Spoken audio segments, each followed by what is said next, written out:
প্রশ্ন, প্রথম প্রশ্ন, পৃথিবী নয় সূর্যই সৌরজগতের কেন্দ্রে আছে, এই সত্যটি প্রমাণ করেন option A Copernicus, option B Galileo, option C Newton.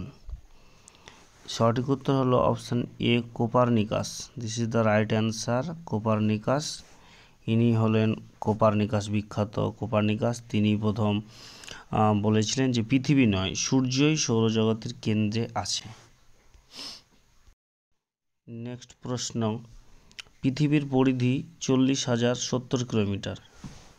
40,070 kilometre. এই পথ পৃথিবী পাড়ি দেয় একদিনে, তাহলে 1 ঘন্টায় পৃথিবী পথ পেরোয় option A 1470 kilometre, option B 1570 kilometre, option C 1670 kilometre.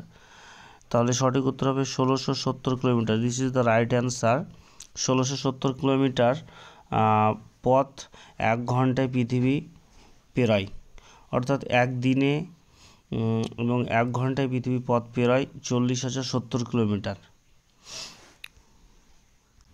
অর্থাৎ পৃথিবীর যে পরিধি, পৃথিবী যে পরিক্রমণ করে, এই যে পৃথিবীর পরিধি 40,070 কিলোমিটার যে পথ পৃথিবী পরিধি, সেই পরিধি একদিনে অতিক্রম করে পৃথিবী, এবং 1 ঘন্টায় সেটা করা হয় 1670 কিলোমিটার একদিনে, 1 ঘন্টায়।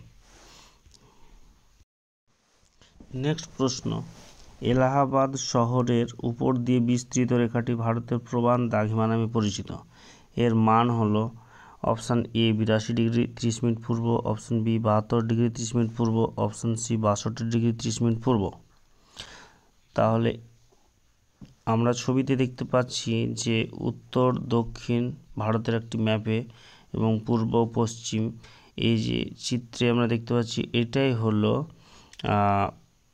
আমাদের স্ট্যান্ডার্ড মেরিডিয়ান অফ ইন্ডিয়া, মানে প্রবাল দ্রাঘিমা রেখা, যেটা হলো এই যে ছোট্ট করে লেখা আছে 82 ডিগ্রি 30 মিনিট পূর্ব।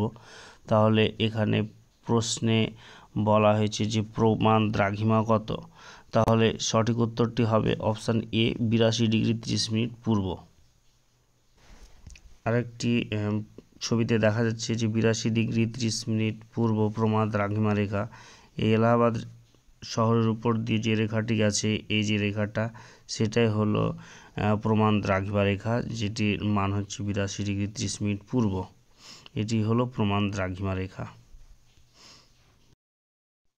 নেক্সট প্রশ্ন, যে পৃথিবীর অক্ষ কক্ষতলের সাথে একটা নির্দিষ্ট কোণে হেলে অবস্থান করছে, সেই নির্দিষ্ট কোণটি হলো option A 90 degree, option B 66.5 degree, option C 23 degree 1/2 অর্থাৎ 23.5 ডিগ্রি। তাহলে এখানে সঠিক উত্তরটি হলো option B 66.5 degree. This is the right answer.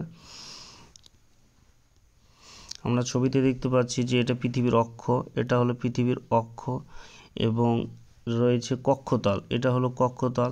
তাহলে পৃথিবীর অক্ষ কক্ষতলের সঙ্গে এই যে 66.5 ডিগ্রি, এখানে 66.5 ডিগ্রি কোণ করে হেলে আছে। এবং আর একটা ছবিতে দেখতে পাচ্ছি যে এটা হলো সূর্য, এটা হলো পৃথিবীর কক্ষতল, আর এটা হলো পৃথিবীর অক্ষ, এখানে 66.5 ডিগ্রি কোণ করে হেলে অবস্থান করেছে। তাহলে 66.5 ডিগ্রি হলো অ্যাঙ্গেল বা কোণ করে পৃথিবীর অক্ষ কক্ষতলের সঙ্গে হেলে অবস্থান করছে। নেক্সট প্রশ্ন, পৃথিবীর অক্ষরেখা যদি সারা বছর 66.5 ডিগ্রি কোণে সূর্যের দিকে হেলে থাকতো, তবে নিম্নলিখিত তথ্যগুলির মধ্যে যেটি সত্য নয় সেটি হলো অপশান এ দক্ষিণ মেরুতে সারা বছর রাত্রি থাকতো, অপশান বি উত্তর মেরুতে সারা বছর রাত্রি থাকতো, অপশান সি ঋতু পরিবর্তন হতো। এখানে সঠিক উত্তর হলো অপশান সি ঋতু পরিবর্তন হতো। This is the right answer, ঋতু পরিবর্তন, এটাই হলো সত্য নয়। নেক্সট প্রশ্ন, পৃথিবীর কক্ষপথ সম্পর্কে যেটি সঠিক নয় সেটি হলো অপশান এ উপবৃত্তাকার, অপশান বি সূর্য থেকে পৃথিবীর গড় দূরত্ব 15 কোটি কিলোমিটার, অপশান সি কক্ষতলটি নিরক্ষীয় তলের সঙ্গে উল্লম্বভাবে অবস্থিত। এটি হচ্ছে সঠিক উত্তর, যেটি হলো কক্ষতলটি নিরক্ষীয় তলের সঙ্গে উল্লম্বভাবে অবস্থিত। এটি সঠিক নয়। নেক্সট প্রশ্ন, সূর্য ঘড়ির দ্বারা সময় নির্ণয় করা যায়? অপশান এ দিনের বেলায়, অপশান বি রাত্রিবেলায়, অপশান সি দিন ও রাত্রিবেলায়। এটি হলো সূর্য ঘড়ি। সূর্য ঘড়ি মানে সূর্যের মাধ্যমে আর কি সময়টা দেওয়া হয় বা সময় নির্ণয় করা হয়, অর্থাৎ দিনের বেলায়, সূর্যটা দিনের বেলায়। তাহলে দিনের বেলায় অর্থাৎ সূর্য ঘড়ি, দিনের বেলায় সূর্য ঘড়ির দ্বারা সময় নির্ণয় করা হয়। This is the right answer, option A. Next প্রশ্ন, পৃথিবীর আবর্তন গতির জন্য দিনরাত্রি সংঘটিত হয়, ওই গতির সময়কাল হলো? অপশান এ 26 ঘন্টা, অপশান বি 24 ঘন্টা, অপশান সি 22 ঘন্টা। This is the right answer, 24 ঘন্টা। 24 ঘন্টায় দিনরাত্রি সংঘটিত হয় পৃথিবীর আবর্তন গতির জন্য।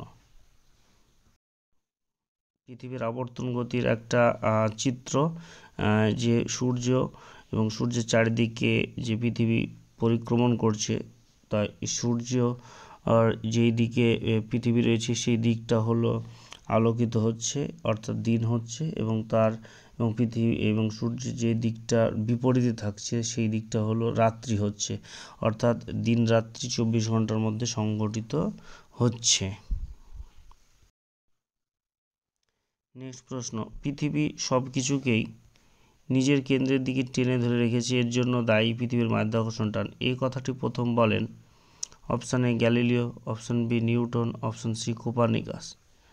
আমরা চিত্রে দেখতে পাচ্ছি এই বিখ্যাত ব্যক্তি বা মনীষী, তিনি হলেন নিউটন, অর্থাৎ ইনি প্রথম মাধ্যাকর্ষণ টানের জন্য, যে পৃথিবীর মাধ্যাকর্ষণ টানের জন্য দায়ী, অর্থাৎ পৃথিবী সব কিছুকে নিজের কেন্দ্রের দিকে টেনে ধরে রেখেছে, তিনি প্রথম বলেছিলেন, নিউটন।